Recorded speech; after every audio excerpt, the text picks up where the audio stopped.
Is the new Porsche Taycan the ultimate Porsche? We'll find out today with the Porsche Taycan Turbo S, the most powerful version. We have a 4S review in summertime, so I figured why don't we go contrasting style with the Porsche Taycan Turbo S in wintertime. In Full HD, full screen and full length. Let's go!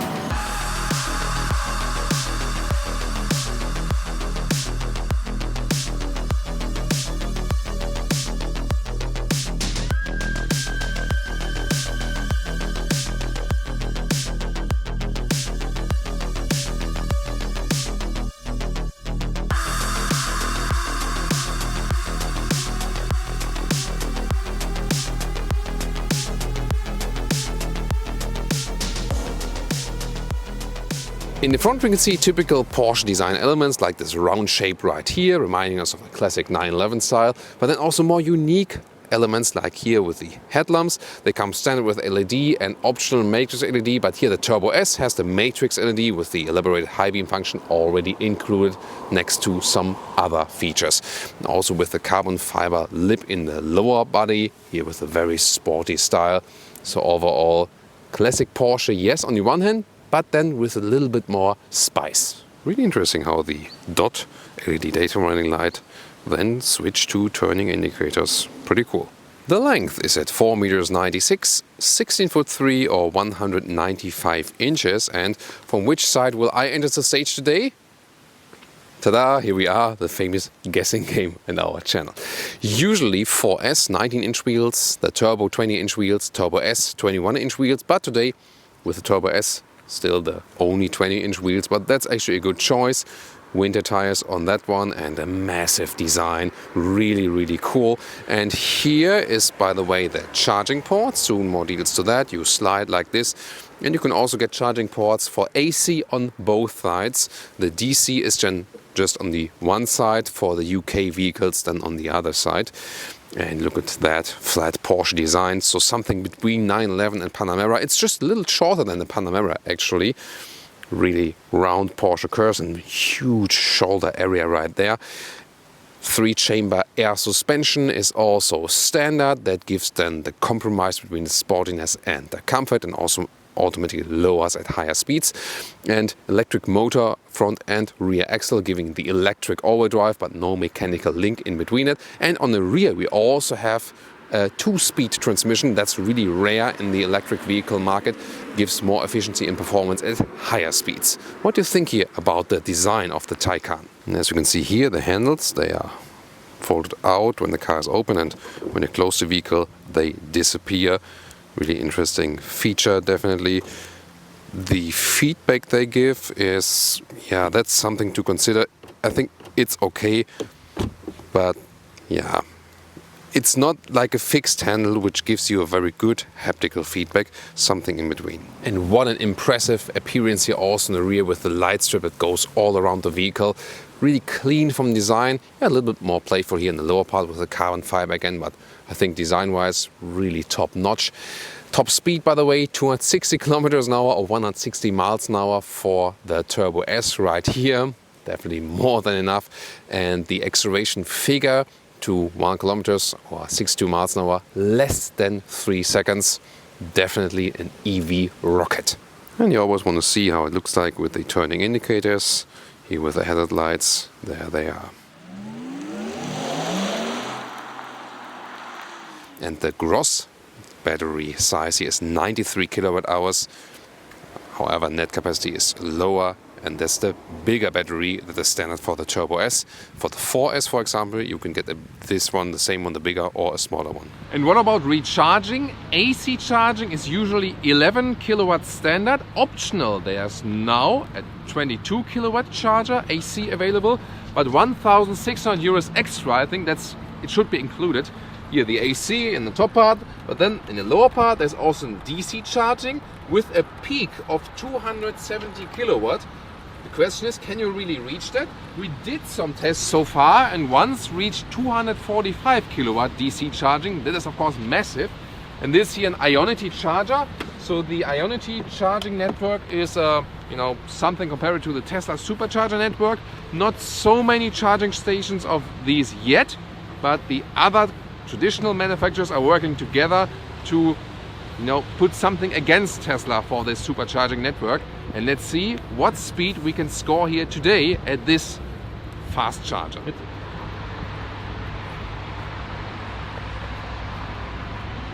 And here we go. This is really fun with the screen here at the fast charger. Oh, and that goes quite well. So seem to reach 190 kilowatts. That's already pretty quick indeed. And this would mean at the moment we have here 10 kilometers per minute. So the full charge would take 1 hour now. But of course, we don't need to charge fully to 100%. So if you want to go like to, let's say 60 or 70%, that's way quicker than, let's say like 10-15 minutes, and then you can proceed.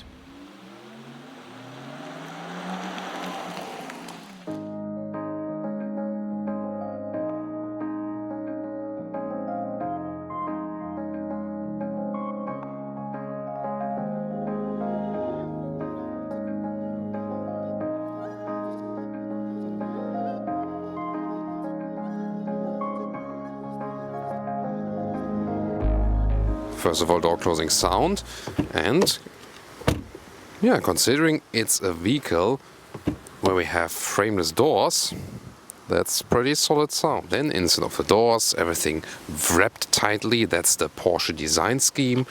Taycan Turbo S entry badge, microfiber steering wheel, because this is here the animal-free interior. So completely animal-free. What a step forward for Porsche. And this is very, very cool. You have microfiber inserts right here and then fabric there. That's very breathable, so best for summertime driving, but also best for wintertime driving. So the best climate experience for your body. Stamped in Turbo S here at the head restraints. And this animal-free interior is really the best to go for practical and for ethical reasons, for both.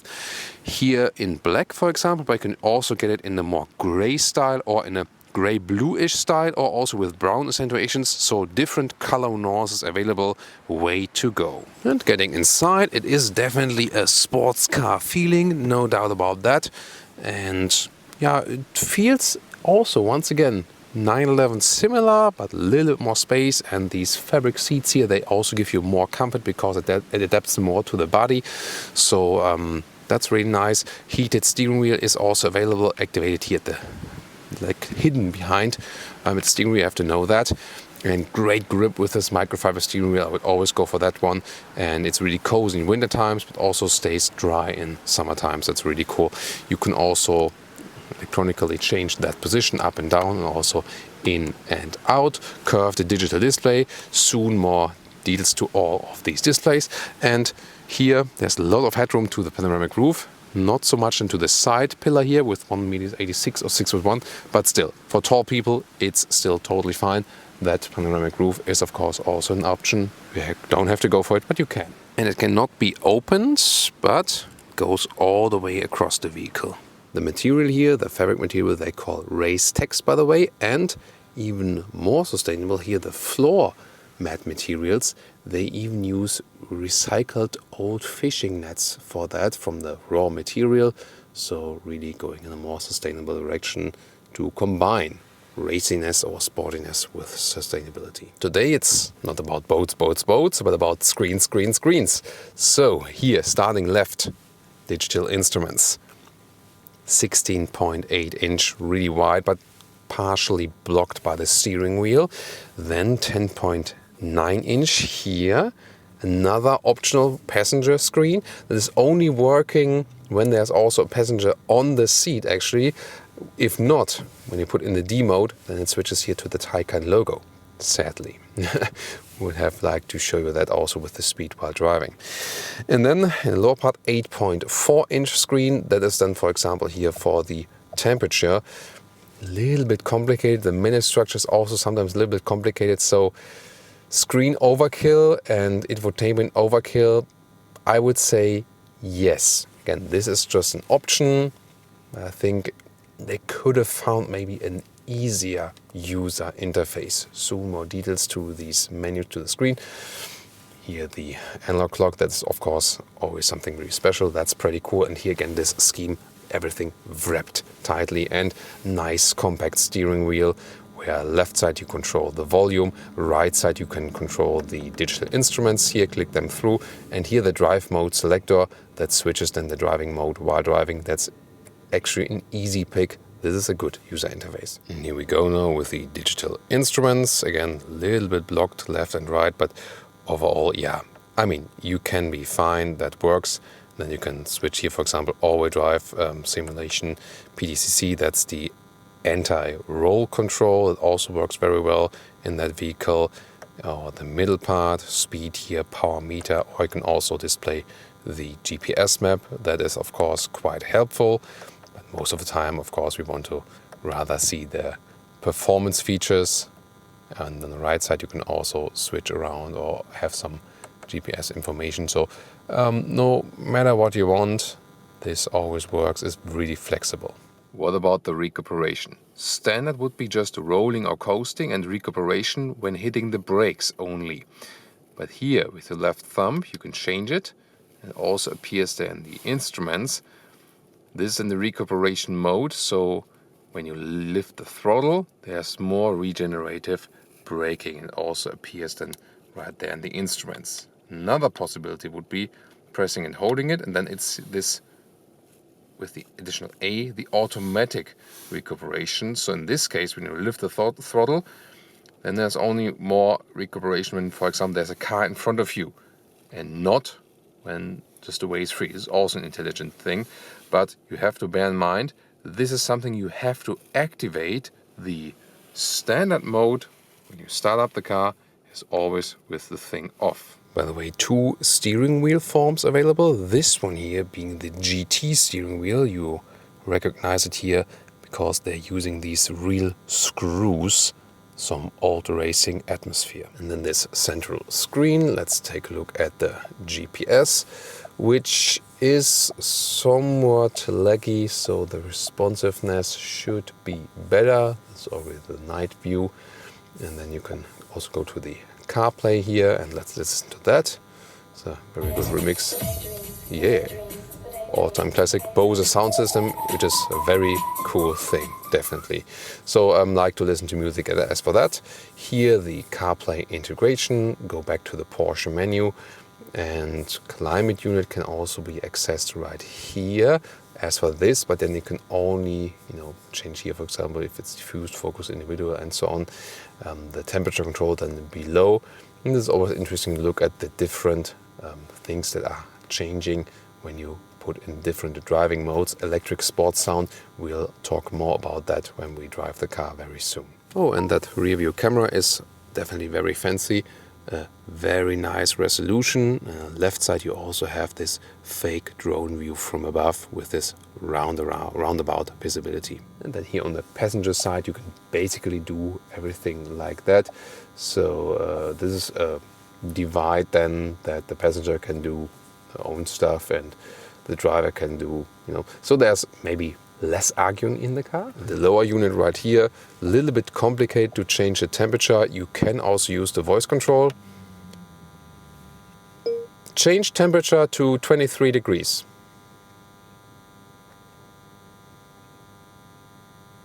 Which temperature should I set? 23 degrees. Please repeat the entry.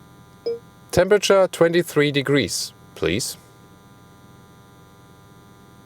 I have set the temperature to 23 there we degrees. Go. Yeah, that took a while, but finally we got to 23 degrees. Oh, don't know why the music was on now. So, and then here, seat heating, for example, seat cooling. You also get something like a haptical feedback when touching that screen.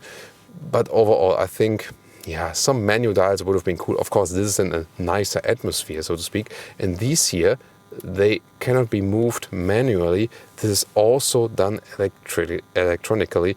So again, maybe a little bit of tech overkill. I would like to hear your thoughts on that. And then middle console, lower part here, adaptive cup holder 1, and the second one, and then to fold this part here up here on the side with the press, and then it goes like this, but that's it, and it doesn't stay like that. When you leave it, it folds down. That's not that practical. Underneath, 2 more USB-C chargers, and also here inductive charging pad for your smartphone and some space. Well, the focus of that vehicle is not necessarily passenger transport, but you can get along with tall adults here also in the rear. Directly fits also legroom wise, and also with your feet. That's well done because they use so-called foot garages. So in the battery that is placed in the lower central part of the vehicle, they had like a spacing out that your feet can also fit then here in the passenger compartment. That's very interesting. And headroom wise, it also works here with that panoramic roof, but more to the side, it gets very close then here, so you more have to lean a little bit to the right, then that's fine. Since we also have that soft fabric surface here in the rear, there's also quite nice seating. It feels rather cozy, but I can also imagine driving a longer trip here also as rear passengers, so no problem. You fold the seats from here, cannot do it from the trunk, you do it like this. This is here then the single seat setup, no seating in the middle. There's also a through bench available, and then here we can fold down adaptive cup holders. Really nice interior quality. And last but not least, there's this middle climate unit here, which looks quite fancy. This is the car key, by the way. You can open the back trunk, and here all the front trunk, the so-called frunk. And then you can also easily open it like here. There we go. And this is a good space in to put the charging cables. There's a special box here. You can open it like this, and then you have actually space for 2 cables in here. Trunk capacity 80 liters in the front, 370 liters in the rear, and a cabin trolley fits in the vertical way, barely, but does work like this. And see here, put it like this, that you can see approximately the dimension.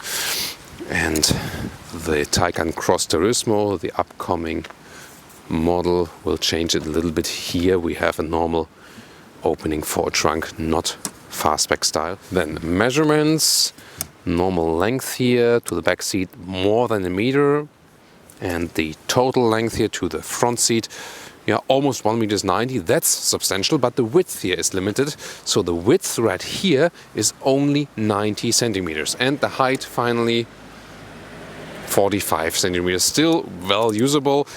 More usable than a 911 definitely. The Panamera, of course, in this case, trunk-wise, a little bit more practical. Welcome to Thomas's active driving lounge with the Porsche Taycan Turbo S, the ultimate EV Porsche. And we go from normal to the Sports Plus mode. Then also there's this additional electric sports sound activated, and brace yourself because this acceleration here is absolutely insane. I can tell you, from 40 kilometers an hour. Let's go.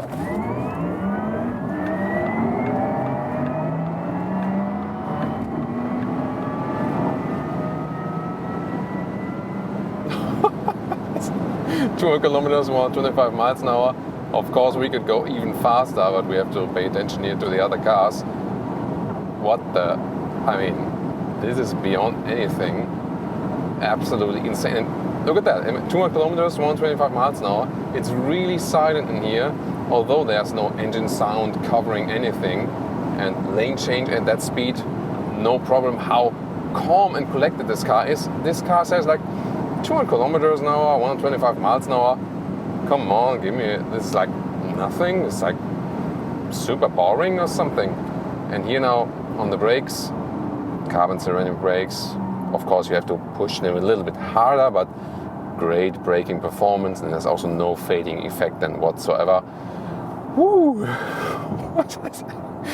Oh God. By the way, here in the normal mode then, everything calm and collected. Even sports mode, the electric sports sound is still off.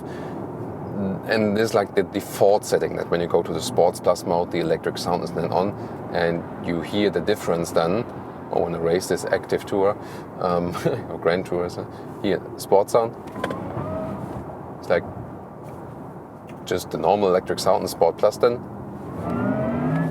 This, there you hear the difference, you know. But I can also put it here to on in the sport mode, or when I go to the sports plus mode, I could also set it to off, so that would also be possible. Talking here about the default things, you can also go to the individual mode and then put it all by yourself how you want to have it.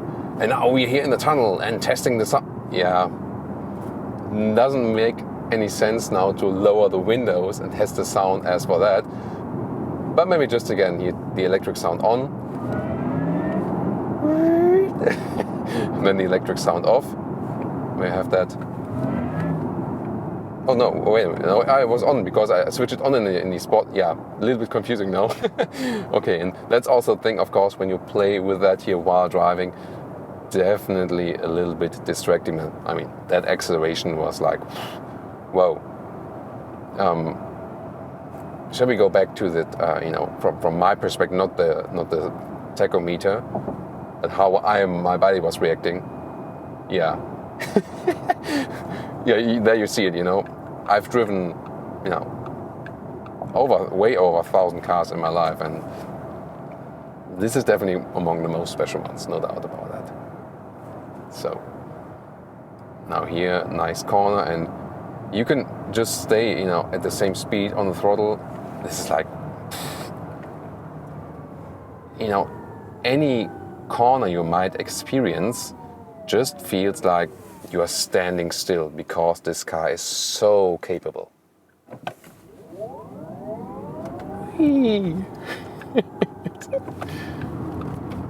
Whoa. Oh, that was car a little bit, pushing there. A little bit of understeer.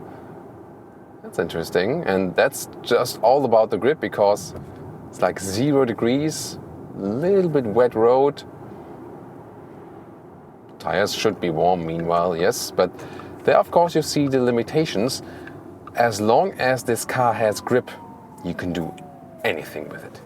Literally anything. You can, it feels like, you drive 100, turn it in the steering wheel, and you're doing 180 turn and turn in the other direction. That's how it feels. But you have to see, here's a heavy vehicle, when you lose grip, just pushes. That's what we've seen in the corner right there. Therefore, we always have to be, paying attention. But it's also good that we test these cars here in, in colder conditions. Then we can also see about the range. And yeah, about that range. So, kilometer-wise, between 250 and 400 kilometers. 400 kilometers max. When you have, steady speed and so on, more city traffic and so on.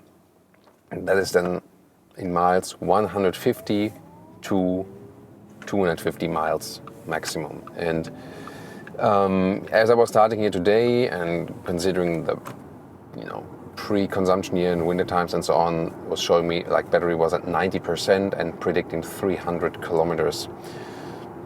Yeah, so that is really a realistic figure then for this kind of battery status. But I said with 100%, 250 to 400 kilometers or 150 to 250 miles. So the thing here about the Taycan, and I know there are some other tests which scored some nice results and so on. It is possible if you drive like that, but if you use it in a normal way, you would also use a Panamera or a 911 and so on, and you don't pay special attention to the electric consumption, you will end up with these figures. So the only thing that this car cannot do is doing long range in a comfortable way as for the electric range. As for the seats, it's actually quite nice, as I said earlier also, but we really have to take that in mind. This is where the Tesla Model S, for example, would still be better as for the range and for the efficiency of the drivetrain. But agility-wise and what the driving dynamics tell you about this car, wow, I can just say wow, wow, wow, it's so amazing. If you ask me 4S or the Turbo S, I think the 4S is totally fine, even when there will be the rear-wheel drive only model. It's absolutely enough. And now sports mode, when we are already at speed from 100 kilometers, oh, there's a Golf R behind us. Goodbye.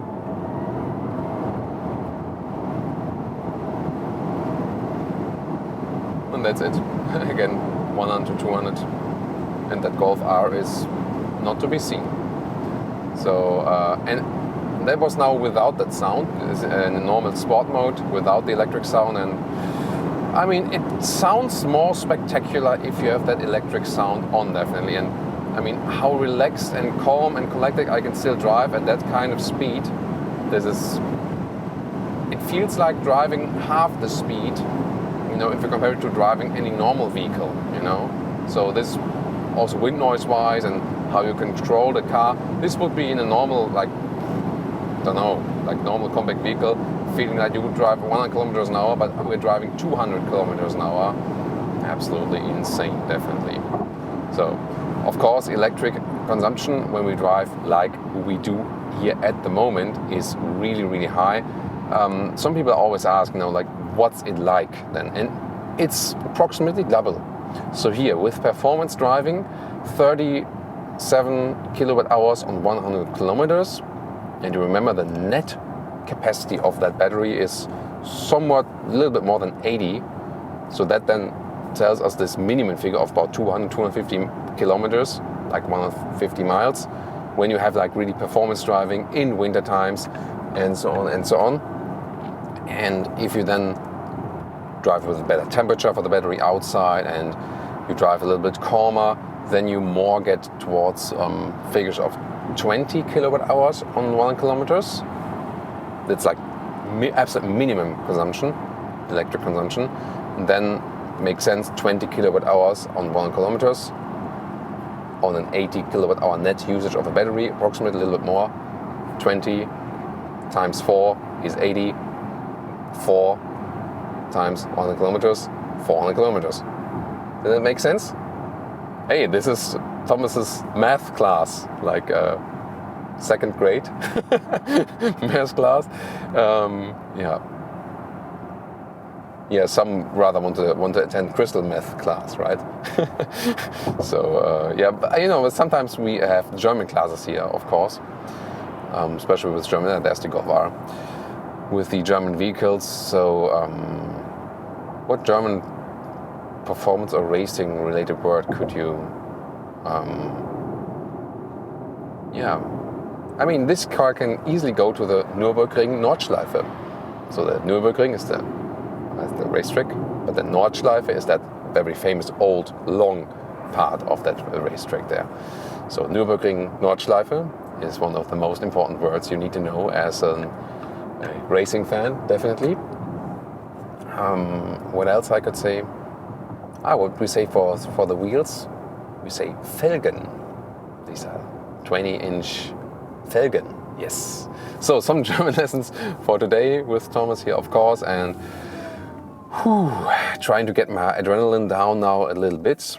And yeah, what cool white vehicle exterior color. But I mean, the blue 4S was also pretty nice. So if you want a little bit more contrasting review to that one here today, tune into the Taycan 4S review with that baby blue color, striking color. And you can also compare it, you know, how the 4S was tested. And yeah, you can, I mean, this here at 200,000 euros or dollars, not really necessary. The 4S will do just fine. And even if there will be the new entry version with one, not the all-wheel drive, just with one electric motor, this will be totally sufficient and will still be such a performant car.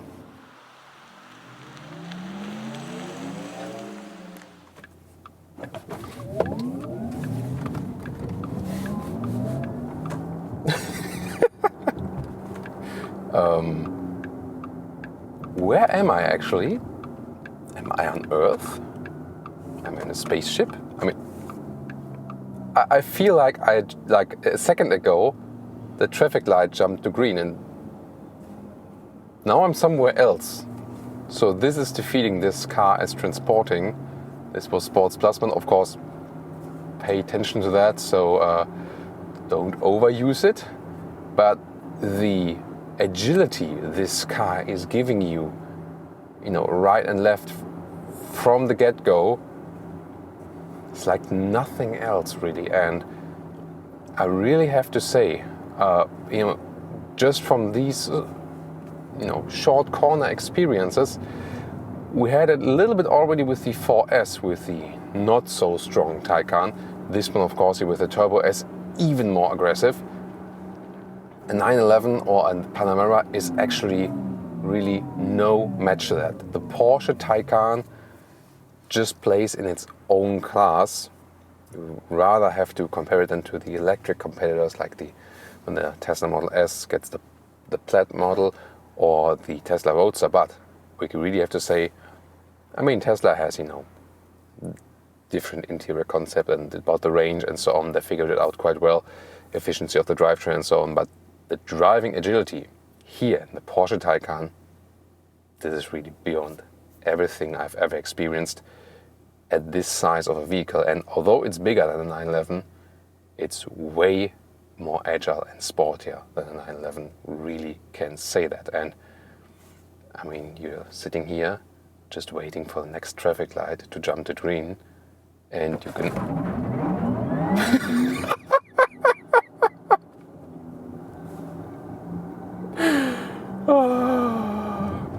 yeah, this is so funny. This is so funny. There was a jump from 0 to 50 kilometers an hour.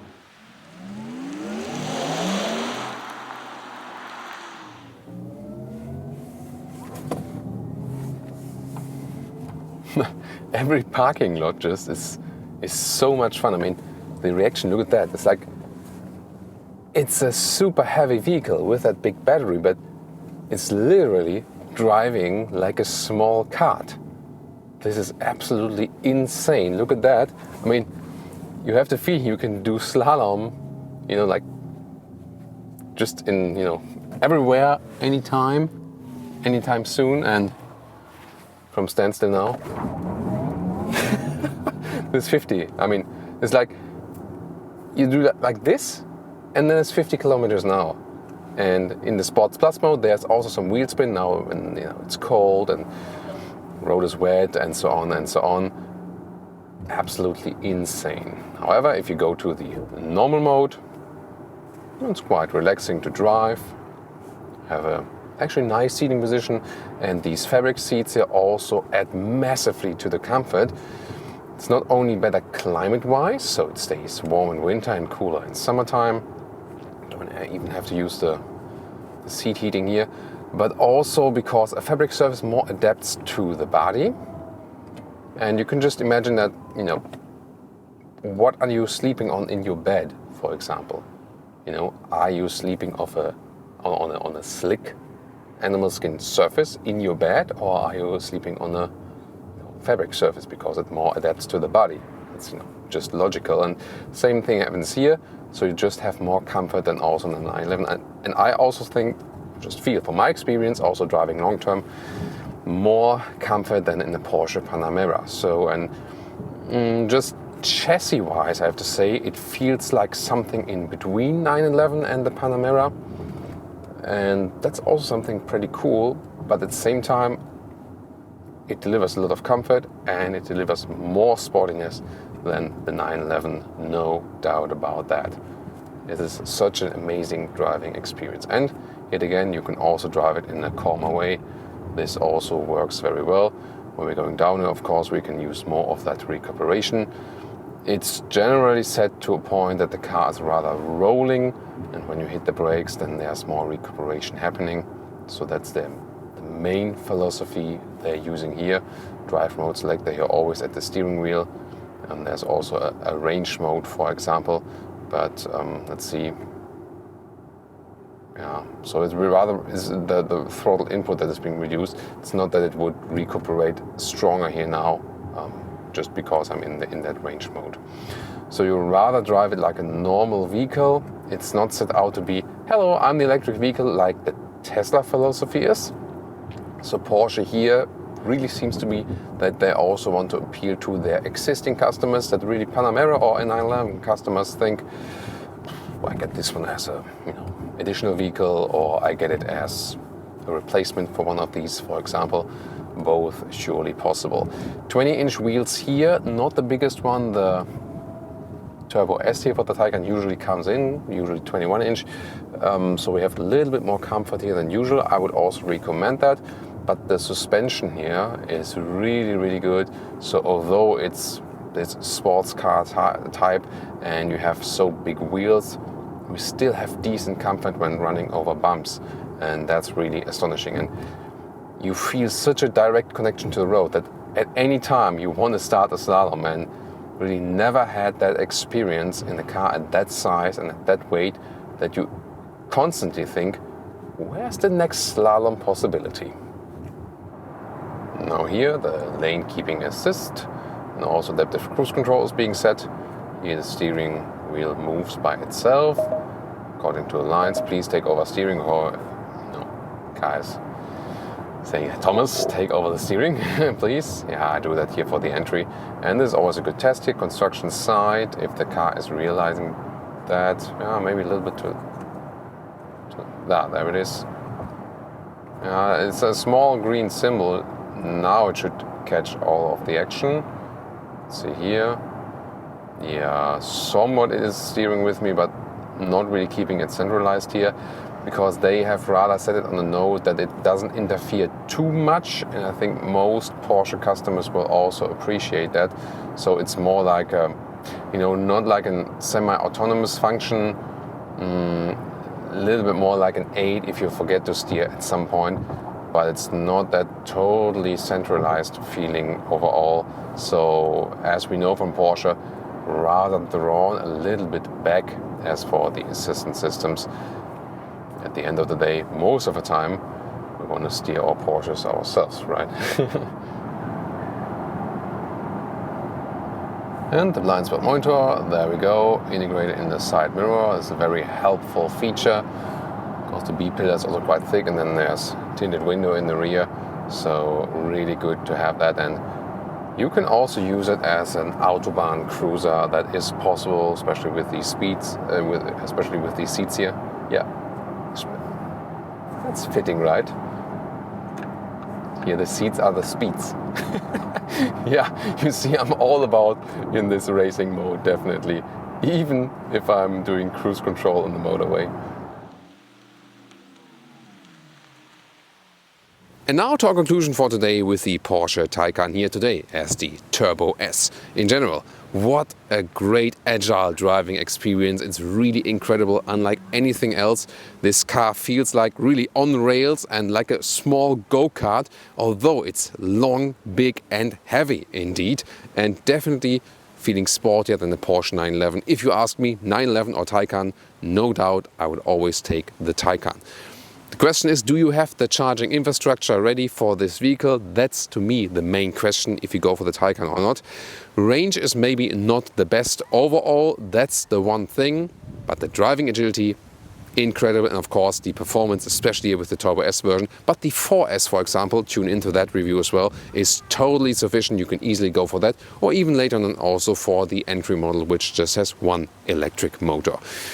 The styling is also really good, really nice, really great in a sporty style. Kept with the Porsche design, but somehow a little bit unique. Interior also completely animal-free, possible in different colors. Finally, they offer something like that. Another reason to go for the Taycan, definitely. And hardly ever we have had so much great feedback when driving with the Taycan, also with the 4S, because people know this is a Porsche, they like the brand, but they also know that this is now a more sustainable approach. Of course, with using the materials for the battery, this has to improve technology-wise, but the approach and the thought behind it, also with the more sustainable interior, that's definitely already a big step forward. Thank you so much for tuning in today. I hope you really enjoyed this episode. Tune into the Tesla Model S episode, to the other Taycan episode and so on. See you there or see you next time. Thank you so much for tuning in.